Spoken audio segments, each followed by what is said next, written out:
What if the one food sitting in your refrigerator right now, a food that costs less than $1, that has been part of human breakfast for thousands of years, is either quietly helping you manage your blood sugar or silently making things worse? And here's the part that will surprise you. It's not about whether you eat eggs. It's about a very specific set of decisions you make around them. Decisions so small, so easy to overlook, that most people with diabetes never think twice about them. But those tiny decisions, they can mean the difference between a fasting blood sugar of 165 in the morning and a fasting blood sugar of 130 every single day. I'm Dr. Arthur Clark, and I have spent years working at the intersection of nutrition science, aging, and metabolic health, specifically for adults over 50 who are managing diabetes and trying to live with real energy, real clarity, and real control over their numbers. Today I want to have an honest, straight-talking conversation with you about eggs. Not the version filled with old myths and outdated fears. The version backed by current science, and more importantly, backed by real outcomes I have seen in real people. And I want to warn you right now, stay with me until the end, because I'm going to share a concept around egg timing that almost no one talks about. It has to do with your body's natural morning hormone cycle. And when you understand it, the way you approach breakfast will never be the same again. Before we dive in, I'd love to know, where are you watching from today? Share your city or country in the comments. I read everyone, and it truly helps me connect with this community. Now, let's get started. Let's start at the very beginning, because I find that most confusion about eggs and diabetes comes from one giant misunderstanding about how the diabetic body actually works. Here's the truth that often gets skipped over. When you have type 2 diabetes, your body's first problem isn't necessarily that it can't produce enough insulin. In fact, many people with type 2 diabetes produce a normal amount or even more than normal. The deeper problem is that the cells in your muscles, your liver, and your fat tissue have become resistant to insulin signal. Your body is shouting the message, but the cells have turned down the volume. They've gone partially deaf. Now, why does this matter for eggs? Because what you eat for breakfast, specifically how much protein you pair with carbohydrates, has a direct and measurable effect on how sensitive your cells remain to insulin throughout the rest of the day. Here is what the research is consistently showing us. Eating high-quality protein in the morning helps reduce what scientists call the postprandial glucose spike. That's the sharp rise in blood sugar that happens after a meal. Protein does this in two powerful ways. First, it slows gastric emptying. That means food leaves your stomach more slowly, and sugar enters your blood more gradually, like a slow, controlled drip, rather than a sudden flood. Second, certain amino acids in protein, particularly leucine, which eggs are rich in, actually stimulate the pancreas to release insulin in a more timely and proportionate way. In other words, protein helps your insulin response become more precise rather than chaotic. 2 large eggs contain approximately 12 to 13 grams of complete, high-quality protein. Complete means it contains all 9 essential amino acids your body cannot manufacture on its own. And here's what makes eggs especially remarkable. Their glycemic index is essentially 0. They do not raise blood sugar by themselves, not by a single point. But and this is important, that 0 only stays at 0 if you handle them correctly. The moment you start frying them in butter, stacking them on white toast, or pairing them with sweetened juice, that protective power begins to erode. Not because the egg changed, because what surrounds it changed. Now, let me address the elephant in the room, cholesterol. Because I know what some of you are thinking. You were told, probably by a doctor, maybe 10 or 15 years ago, that eggs raise your cholesterol and are dangerous for your heart. And if you're living with diabetes, which already increases cardiovascular risk, you took that advice seriously. You gave up eggs. You switched to oatmeal and fruit. You thought you were making the safer choice. Here is what the science now tells us, and I want you to hear this clearly. For the vast majority of healthy adults, including most people with type 2 diabetes, dietary cholesterol, the cholesterol you eat in foods like eggs, has a minimal effect on your blood cholesterol levels. The bigger drivers of harmful LDL cholesterol are refined carbohydrates, added sugars, and trans fats, not eggs. In fact, research published in the American Journal of Clinical Nutrition found that whole egg consumption improved what scientists call cholesterol efflux capacity. That is, the ability of your HDL, your good cholesterol, to actually remove harmful cholesterol from your artery walls and carry it out of your body.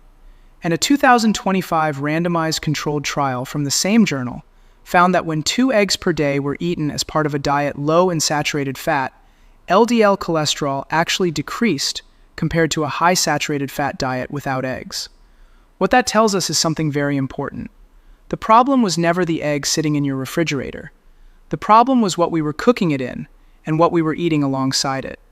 What does that mean in plain English? The egg you gave up might have been your friend all along. Before we begin, take a second and tell me your name and where you're tuning in from. I go through the comments and I genuinely want to know who I'm speaking to and supporting here.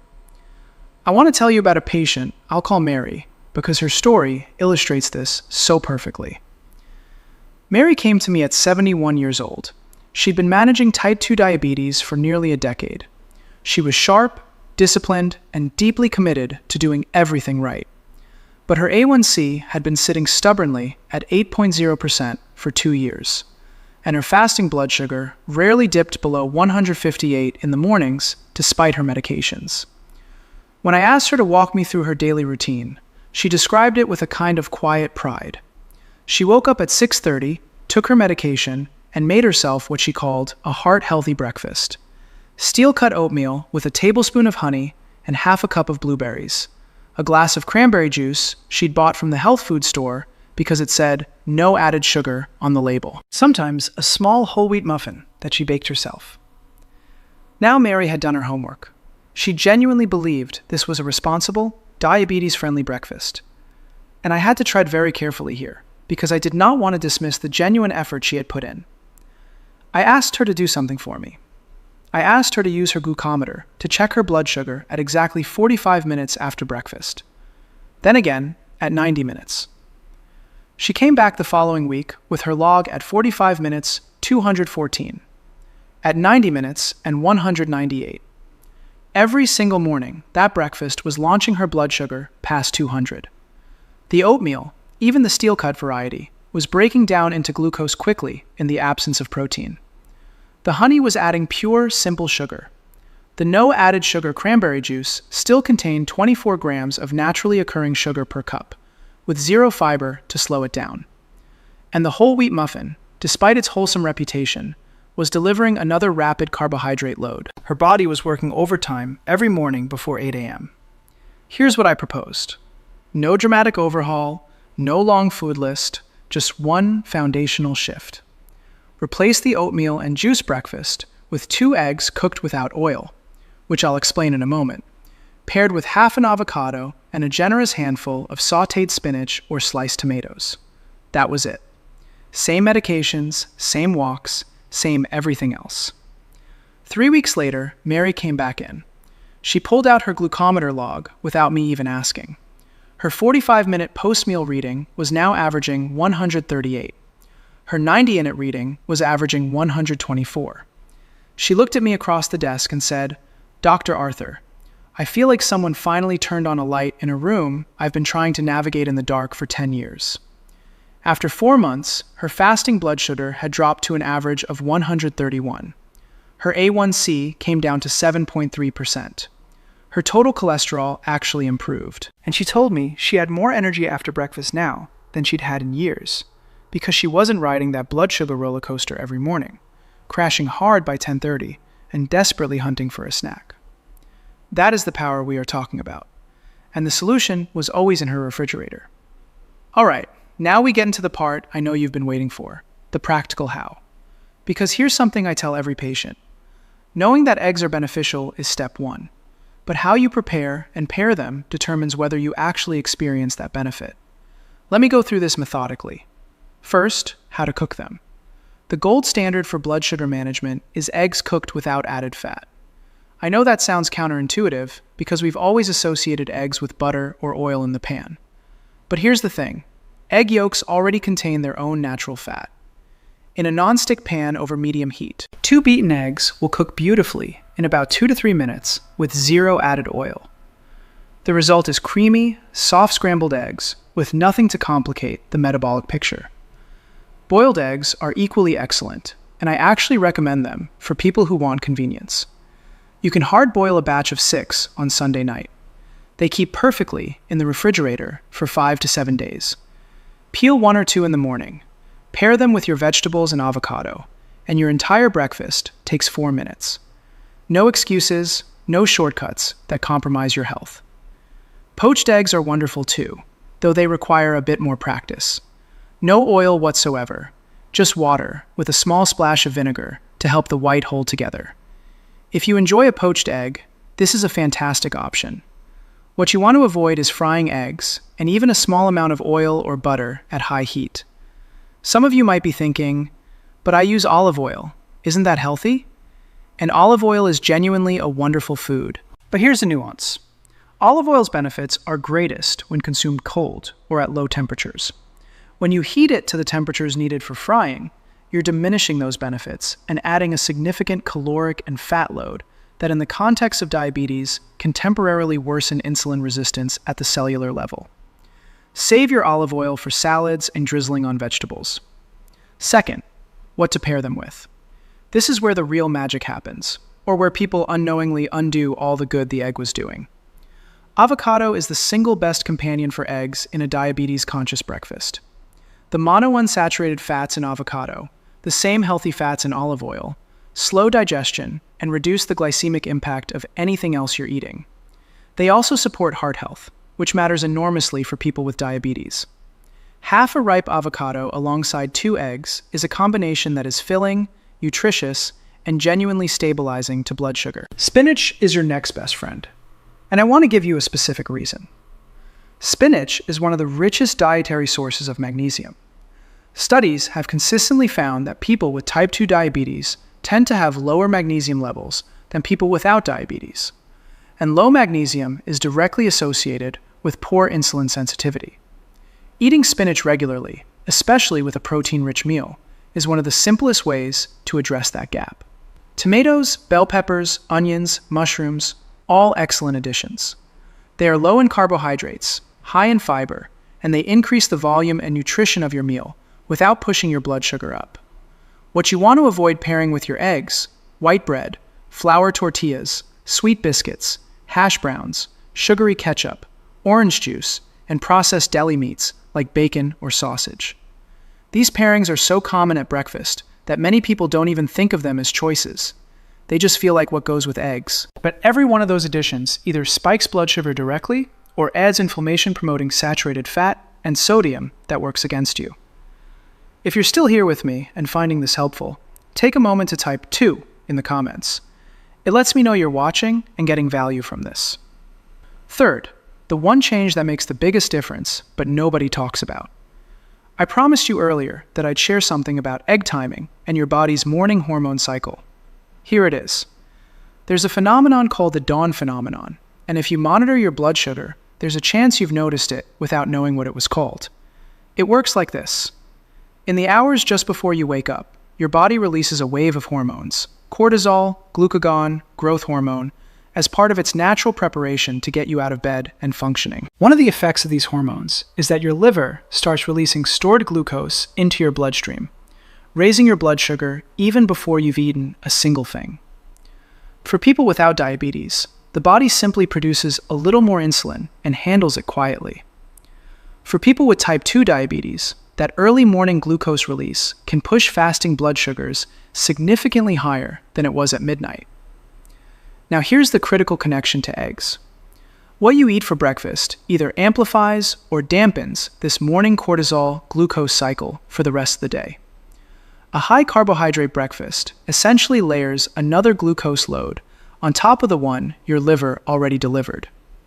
A high protein breakfast, eggs being the star, sends a calming signal to your metabolic system.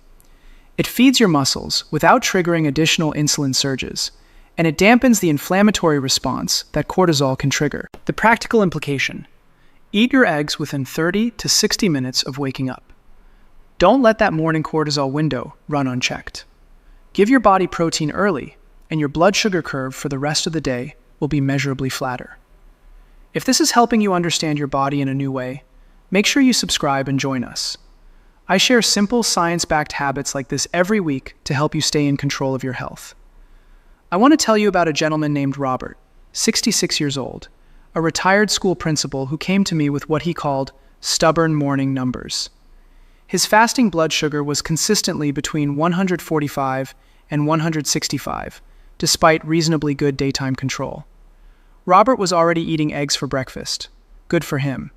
But his dinner every night was a heavy carbohydrate meal, rice or pasta or bread with whatever protein his wife cooked. And around 900 p.m., he'd often have a small bowl of cereal because he was slightly hungry before bed. I introduced him to what I call the evening egg strategy, and I want to share it with you because it addresses exactly that fasting number. When you eat a significant carbohydrate load in the evening, your liver has an abundance of glucose to work with overnight, and it tends to over-release stored glucose in the early morning hours. But when you replace that evening carbohydrate load with a protein-centered meal, particularly eggs, your liver's overnight behavior changes. It has less glucose to work with, so its early morning release is more measured and controlled. I asked Robert to try this 3 nights a week. Replace his usual evening carbohydrate-heavy meal with a 2Y egg omelet packed with vegetables, spinach, peppers, mushrooms, whatever he had, accompanied by a small green salad with olive oil and vinegar. No bread, no rice, just eggs and vegetables. 3 nights per week. That was all. After 3 weeks, his average fasting blood sugar had dropped from 158 to 137. He was stunned. His primary care physician at his next appointment looked at his home glucose log and asked what medication he'd changed. Robert told him, "I started eating eggs for dinner 3 times a week." The doctor actually laughed, not unkindly, but with genuine surprise, because we are simply not taught to think of food as having that kind of targeted, measurable impact. But it does. Now, an important point I want to make clearly because I take this seriously. If you are on insulin therapy, a significant change like adding high-protein meals in the evening can affect how your insulin works overnight. Please, before you make dietary changes this significant, have a conversation with your doctor or your endocrinologist. Tell them what you're planning. Ask them if any dose adjustments might be needed. Good communication with your healthcare team is not optional.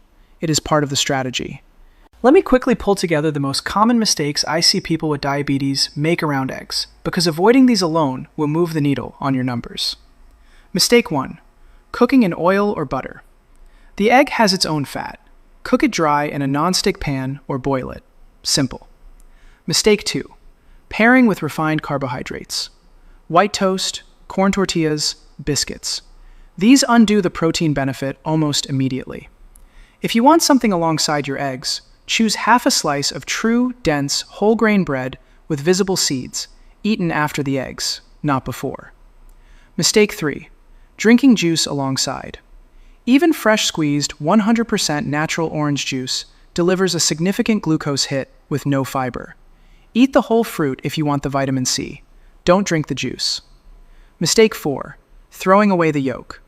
The yolk contains choline for liver health, vitamin D for insulin sensitivity, lutein and zeaxanthin for eye protection, and B vitamins for nerve function. People with diabetes need every single one of those nutrients. Eat the whole egg. And if you've made it this far and you're getting value from this, type the number 4 in the comments. It's a simple way to let me know you're here and following along. Mistake 5. Eating eggs too late in the morning. Remember the dawn phenomenon. Get protein into your system within 30 to 60 minutes of waking to dampen that early cortisol glucose surge. Here is your simple, ready-to-use plan starting tomorrow morning. Wake up. Within 30 to 60 minutes, prepare 2 eggs scrambled without oil or hard-boiled from the batch you made the night before. Pair them with half an avocado and a generous portion of any non-starchy vegetable, spinach, tomatoes, peppers, or mushrooms. Drink water or unsweetened herbal tea. Eat the eggs and vegetables first. If you need a small piece of whole grain bread, eat it last. That is it. Nothing exotic, nothing expensive, nothing that requires a special trip to a health food store. If you want a mid-morning snack, a single hard-boiled egg with a small handful of walnuts or almonds is your most blood sugar stable option. It will hold you through to lunch without a crash. I want to close with something Mary said to me at her 6-month follow-up appointment. I asked her how she felt about the change she'd made. Not just the numbers, but how she felt waking up in the morning. She thought about it for a moment and said, "For the first time in years, I'm not afraid of my breakfast. I used to dread checking my blood sugar after I ate because I always knew it was going to be high, and I never understood why when I was trying so hard. Now I check it and I feel proud. Not of the food, of the fact that I finally have the right information." That sentence stayed with me because that's what this is really about.